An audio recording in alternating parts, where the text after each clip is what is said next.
জাদুকরি লেহেঙ্গার পরীর জাদু। ছোট্ট একটি গ্রামে বিথি তার সৎ মায়ের সাথে বাস করত। তিথি একদিন ঘুমের মধ্যে স্বপ্নে দেখে সে একটা রূপকথার জগতে চলে গেছে। আরে বাহ, কত সুন্দর একটা জায়গা এটা! এখানে তো সবকিছুই জাদুকরি। ওয়াও, গাছটা কত সুন্দর লাগছে। হ্যাঁ বিথি, এটা একটা জাদুকরি গাছ, আর তুমি এখন সেই জগতে আছো। কি?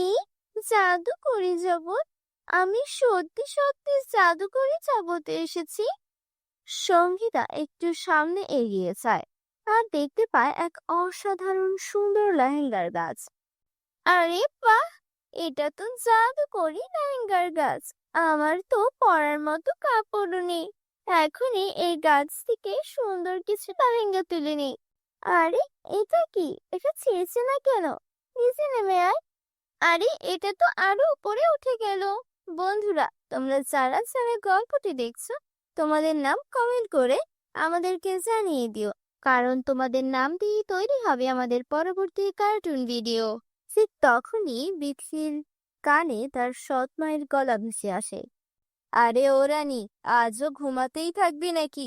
উঠে ঘরের কাজকর্ম করবি না? সব সময় কুম্ভকর্ণের মতো ঘুমায়।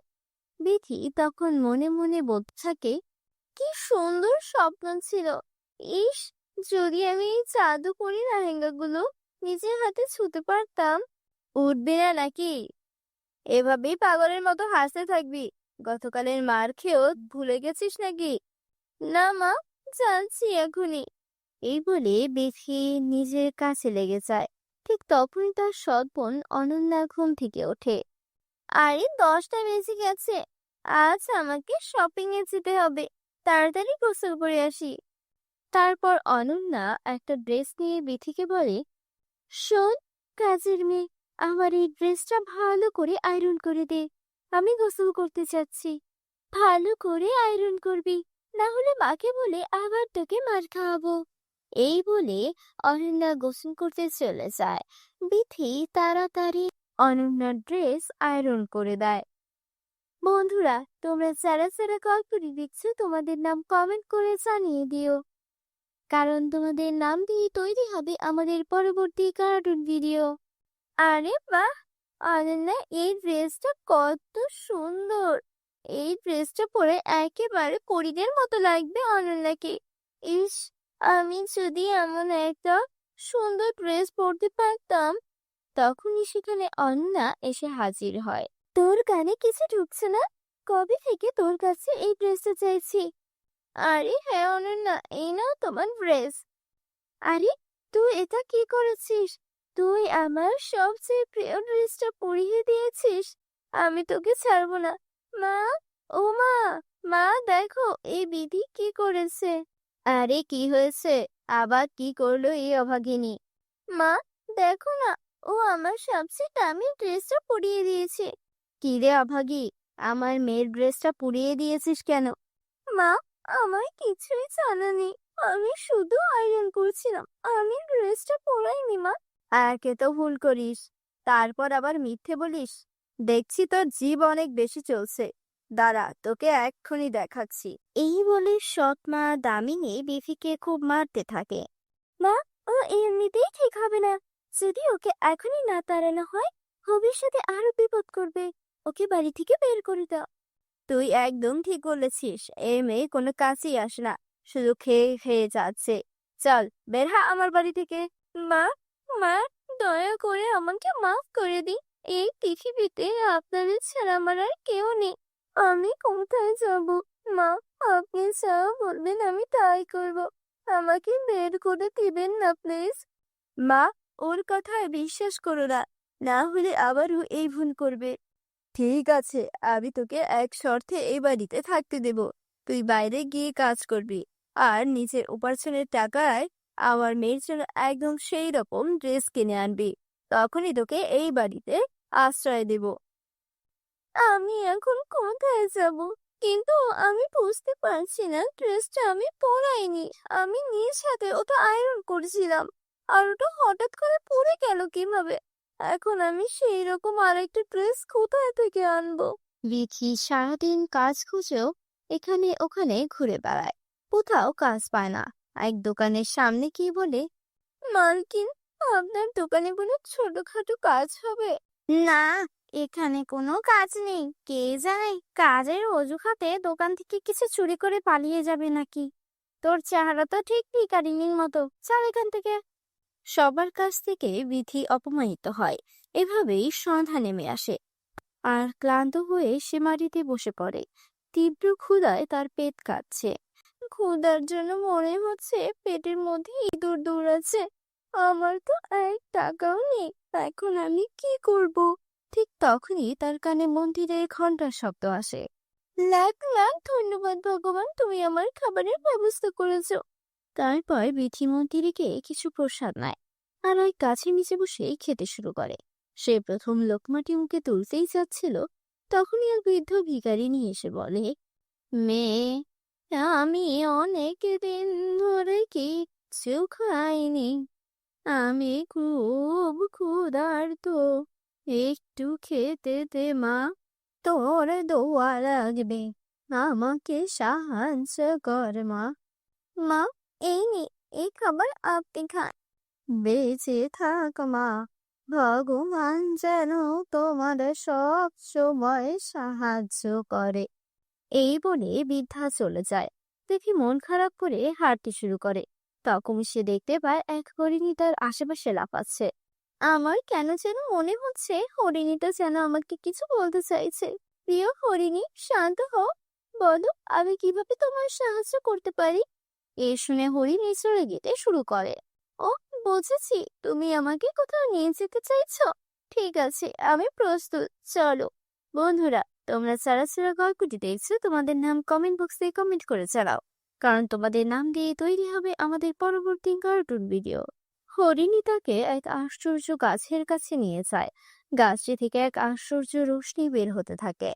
দেখতে দেখতে সেই গাছটি জাদুকরি রাহেঙ্গার গাছে রূপান্তরিত হয়, আর হরিণটি এক সুন্দর পরীতে রূপ নেয়।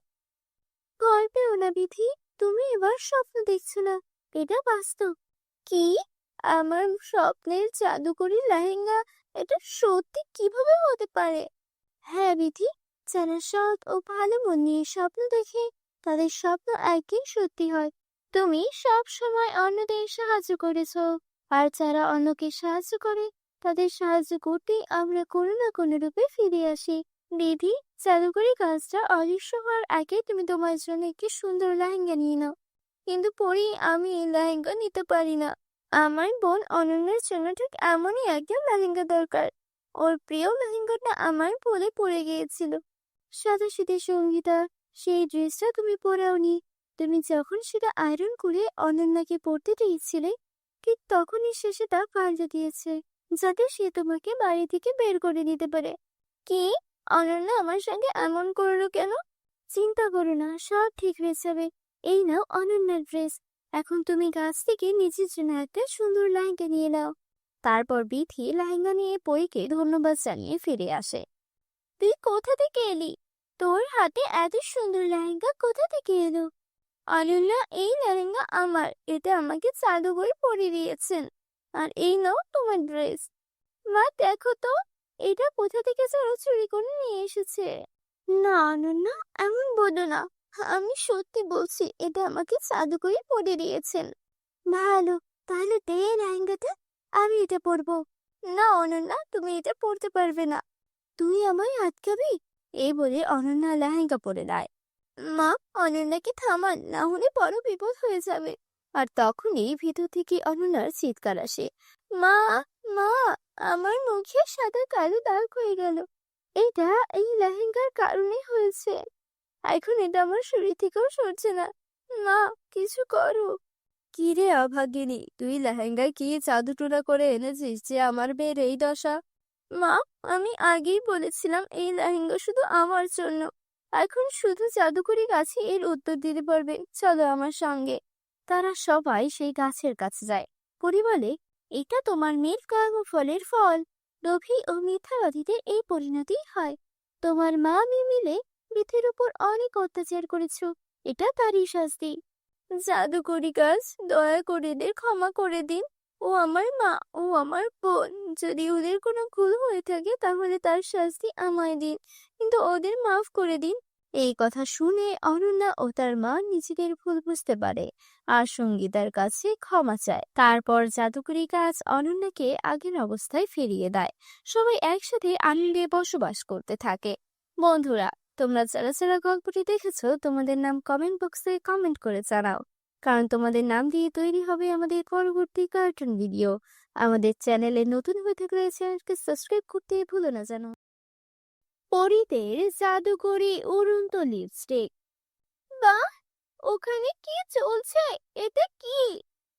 হিনা, কোথায় যাচ্ছে? বৃষ্টি হচ্ছে, তাড়াতাড়ি লাঠি বেঁধে এখান থেকে চলে যাও। মা, 1 মিনিট অপেক্ষা করো, দেখো ওখানে কিছু একটা আছে। হিনা যখন সেই চকচকে জিনিসটা তুলে নেয় এবং তার দিকে তাকায়, তখন তার চোখ বড় বড় হয়ে যায়। তুমি কি আমাকে বলবে তুমি কি খুঁজে পেয়েছো? তোমার হাতে কি আছে? সোনার মুদ্রা আছে? এটা সোনার মুদ্রা না মা, কিন্তু এর চেয়েও অনেক বেশি। আমি এতদিন ধরে তোমাকে একটা লিপস্টিক আনতে বলছি, কিন্তু তুমি এটা আমার জন্য পাওনি। কিন্তু তাতে কিচ্ছু আসে যায় না। ঈশ্বর আমার কথা শুনেছেন এবং তিনি আমাকে এই লিপস্টিক দিয়েছেন। দেখো, এটা কত সুন্দর। বন্ধুরা, তোমরা যারা যারা তোমাদের মাকে ভালোবাসো তারা অবশ্যই চ্যানেলটিকে সাবস্ক্রাইব করো। তুমি কি পাগল হয়ে গেছো? আমাদের বাড়িতে খাবারের অভাব, আর তুমি লিপস্টিক নিয়ে চিন্তিত? চলো এটা নিয়ে যাই। আজ আমি এটা বাজারে বিক্রি করে রেশন আনবো। মনে হচ্ছে এটা কোনো রাজার আমলের লিপস্টিক। বাজারে এর জন্য আমি ভালো টাকা পাবো। তুমি এটা কি বলো মা? এতদিন তুমি কিনে দাওনি, আর আজ কিনা তুমি এটা বিক্রি করার কথা ভাবছো? আমি এটা হতে দেব না। আমি এটা আমার কাছে রাখবো। হ্যাঁ, ঠিক আছে ঠিক আছে, এটা তোমার কাছে রাখো। এখন তাড়াতাড়ি এটা রেখে কাঠ সংগ্রহ করো, না হলে আজ আমাদের ক্ষুধার্ত ঘুমাতে হবে। এরপরে হিনা আর তার মা মিলে কাঠ সংগ্রহ করে বাজারে বিক্রি করে এবং যা টাকা পায় তা দিয়ে কিছু রেশন কিনে বাড়ি আনে। এটাই ছিল তাদের নিত্যদিনের কাজ। হিনার যখন 2 বছর বয়স, তখন তার বাবা এই পৃথিবী ছেড়ে চলে যান। তারপর থেকে আজ পর্যন্ত হিনার মা কাঠ বিক্রি করে তাকে বড় করছেন। হিনার বাড়িতে একজন বৃদ্ধা দিদিমা ছিলেন, যিনি সব সময় তাকে রূপকথার গল্প বলতেন। হিনা, আমি তোমার দাদির ওষুধ আনতে বাজারে যাচ্ছি, ততক্ষণে তুমি তোমার ঘরে সব কাজ শেষ করে ফেলো। আর হ্যাঁ, বৃষ্টি হচ্ছে, বৃষ্টির আগে এই কাঠের গুঁড়িগুলো শুকিয়ে ঘরে রাখো। ঠিক আছে মা। মা, বাজার থেকে ফিরে আসার জন্য আমার জন্য নতুন জুতা কিনে এনে দিও। আমার জুতা ছিঁড়ে গেছে। হ্যাঁ হ্যাঁ, যেন আমি একটা টাকার গাছ লাগিয়েছি, যেখানে থেকে আমি প্রতিদিন টাকা তুলে তোমার দাদির নাতনির চাহিদা পূরণ করতে পারি। আমি অনেক কষ্টে খাবারের জন্য টাকা জোগাড় করি, তার উপর আমার এই বৃদ্ধা মহিলার বোঝাও বহন করছি। আর আজকাল তোমারও রাগও বাড়ছে।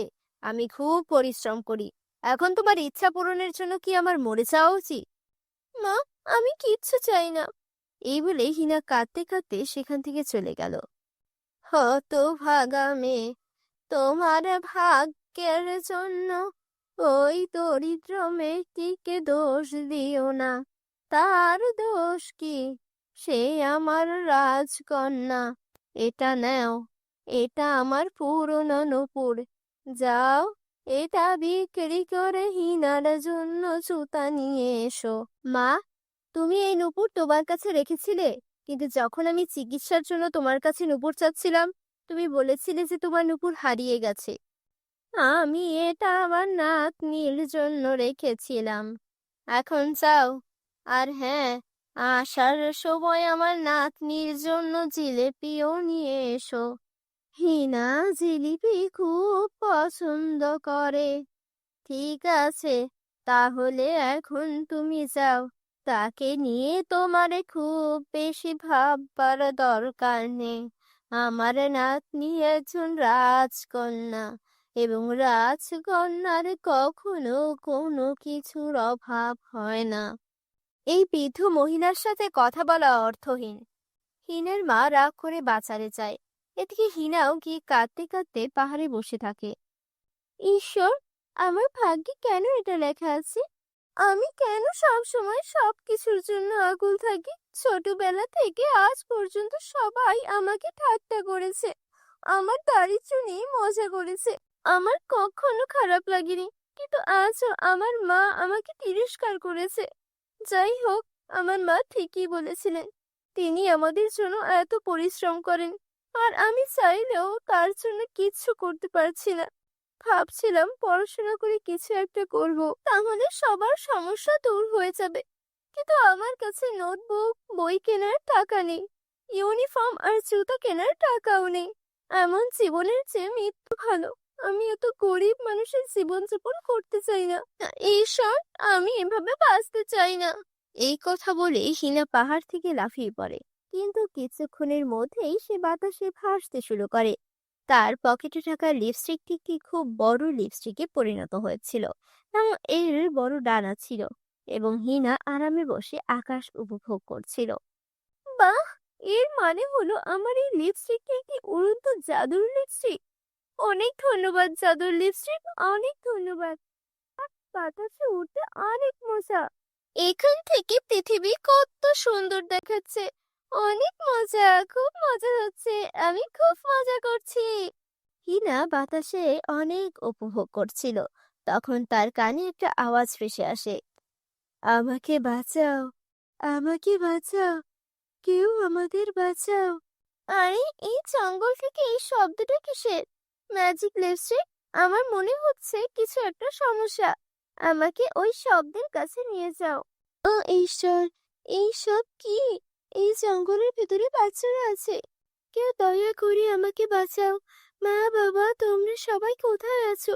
আমাদেরকে বাঁচাও, আমাদের বাঁচাও। চুপ থাকো, চুপ থাকো। এখন যদি কোনো বাচ্চা কাঁদে আমি তার মাথা ভেঙে ফেলবো। তোমরা সবাই কেঁদে আমার মাথা নষ্ট করেছো। 1 মিনিট অপেক্ষা করো। হ্যাঁ প্রিন্সিপাল ম্যাডাম, বলো। দেখো কালিয়া, আমার সাথে তোমার যতই শত্রুতা থাকুক না কেন, তাই না, আমার বাচ্চাদের ছেড়ে দাও। এইসবের মধ্যে তাদের কোনো দোষ নেই। ওদের যেতে দাও, ওদের ছেড়ে দাও। যতক্ষণ না তুমি তোমার পুরো সম্পত্তি আমার কাছে হস্তান্তর করো, ততক্ষণ আমি কাউকে ছাড়বো না। আর হ্যাঁ, আমার সাথে বুদ্ধিমান হওয়ার চেষ্টা করো না, না হলে আমি কি করতে পারি তা বুঝতে পারো। ঠিক আছে, আমি তোমার সব কথা শুনতে প্রস্তুত। আমি আমার সমস্ত জিনিসপত্র তোমার কাছে হস্তান্তর করব। ঠিক আছে, তাড়াতাড়ি করো। তারপর আমাকে তার ছবি পাঠাও, তবেই আমি এই বাচ্চাদের ছেড়ে দিব। জাদুকরি উড়ন্ত লিপস্টিক, চলো ওকে একটা শিক্ষা দেই। এই বলে হিনা একটা বড় পাথর নিয়ে লোকটাকে মারে। আরে, তুমি কে? হয়তো তুমি জানো না আমি কে। তুমি একটা অকেজো আর অলস মানুষ। এই বলে হিনা লোকটার কাছ থেকে বন্দুকটা কেড়ে নিয়ে ফেলে দেয়।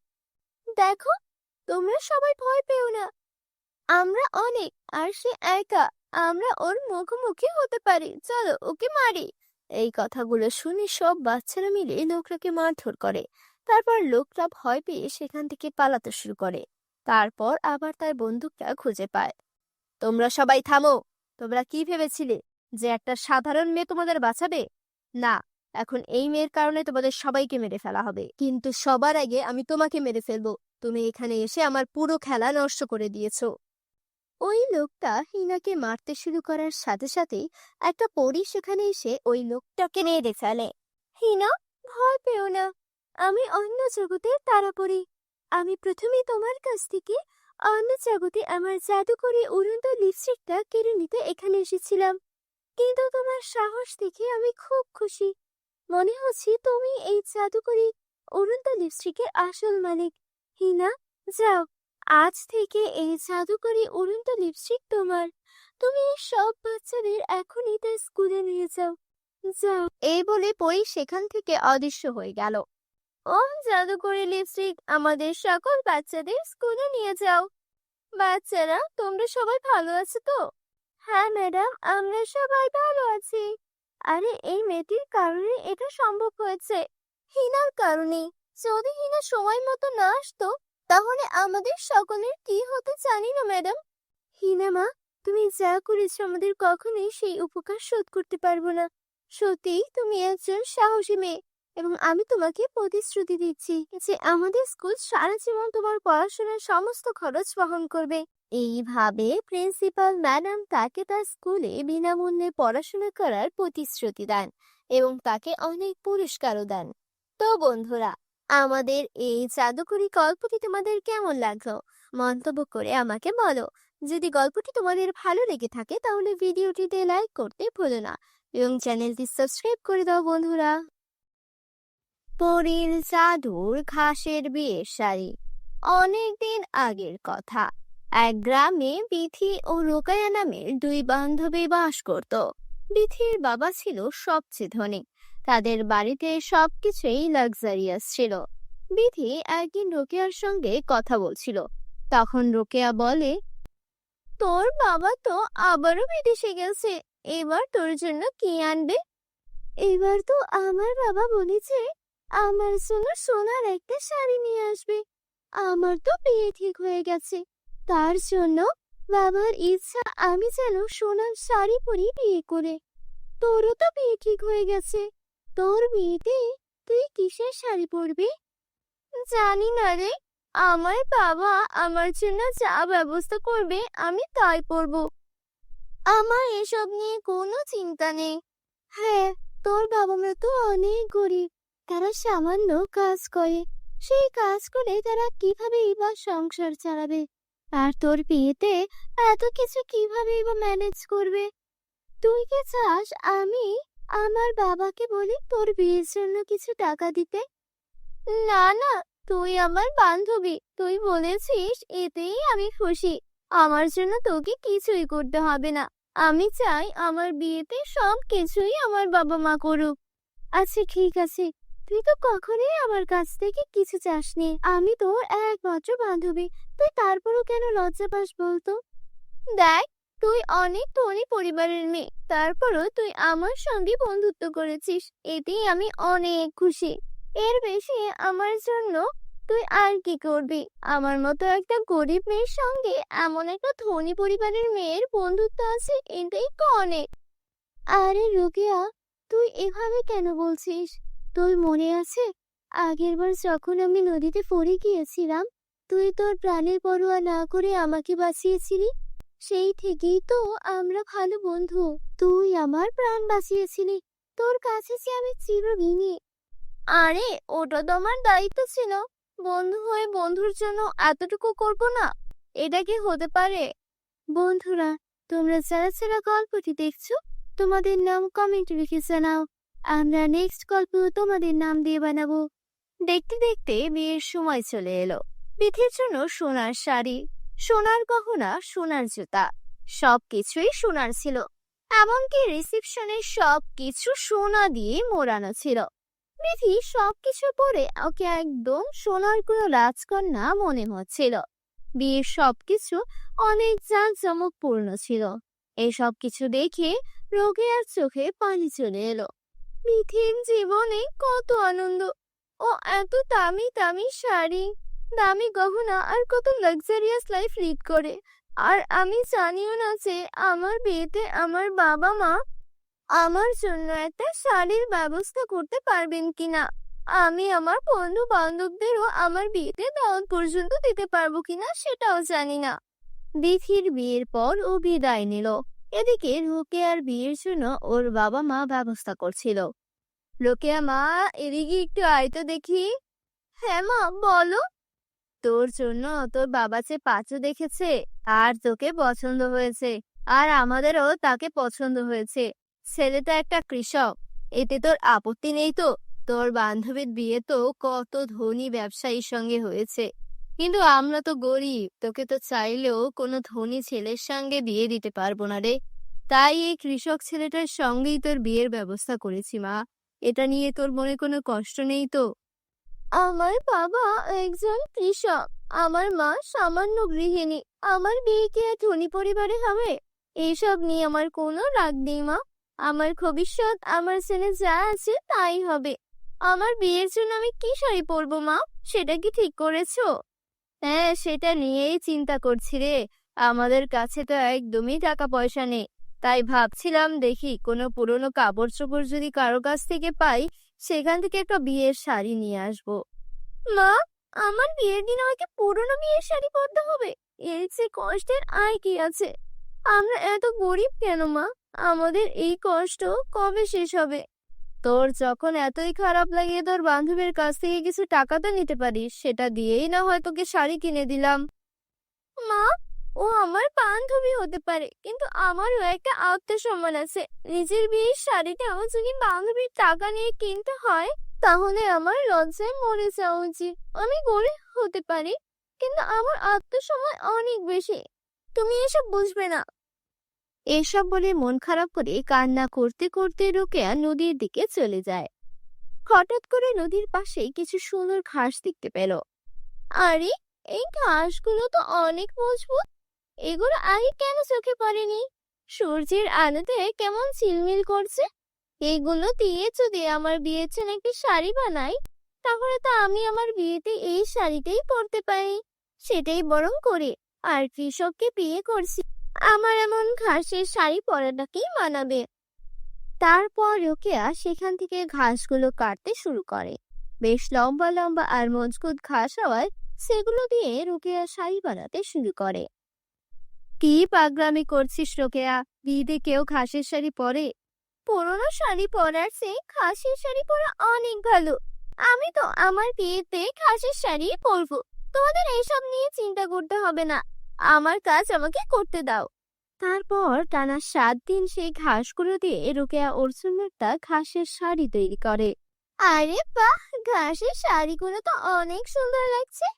এই শাড়িগুলো তো আমি বিক্রিও করতে পারবো বানিয়ে বানিয়ে। কত সুন্দর শাড়ি! আমি বরং এখানে কিছু তাজা ফুল লাগিয়ে দিই, তাহলে আরো সুন্দর লাগবে। রোকেয়া ঘাসের শাড়ির মধ্যে খুব সুন্দর সুন্দর ফুল লাগিয়ে দিল। সেটা একদম গর্জিয়াস ডিজাইনের শাড়ি লাগছিল। রোকেয়ার বিয়েতে ওর কিছু বন্ধু বান্ধবকে দাওয়াত দিয়েছিল, আর সবকিছুই সাধারণ ছিল।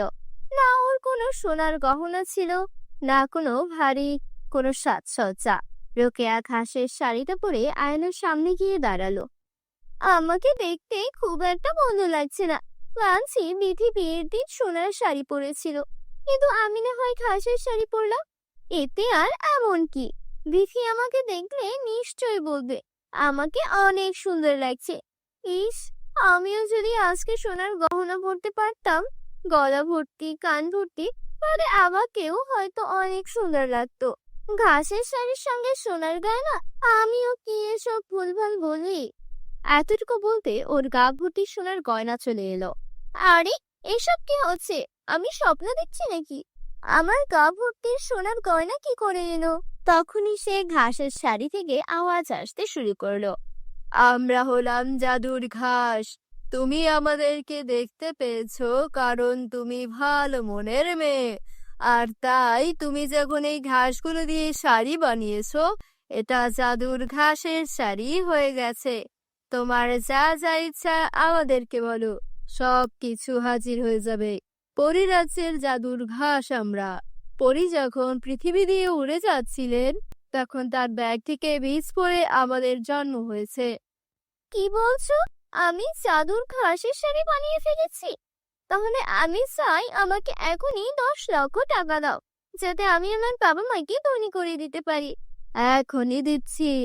তখনই সেখানে 10 লক্ষ টাকা চলে আসে। রোকেয়া সেই টাকাগুলো নিয়ে প্রথমে বিয়েতে সব জাঁকজমকপূর্ণ অনুষ্ঠান করে।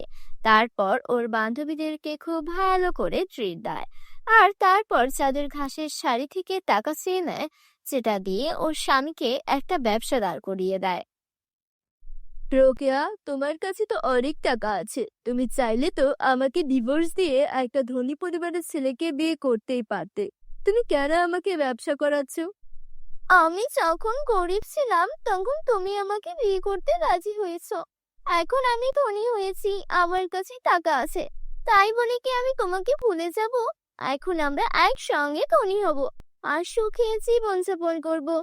এভাবেই চাদর ঘাসের শাড়ির কারণে রোকেয়া সুখে শান্তিতে ওর স্বামীকে নিয়ে পরিবারকে নিয়ে আনন্দে জীবন কাটাতে থাকে। আমাদের চ্যানেলে নতুন হলে চ্যানেলকে সাবস্ক্রাইব করতে ভুলো না যেন।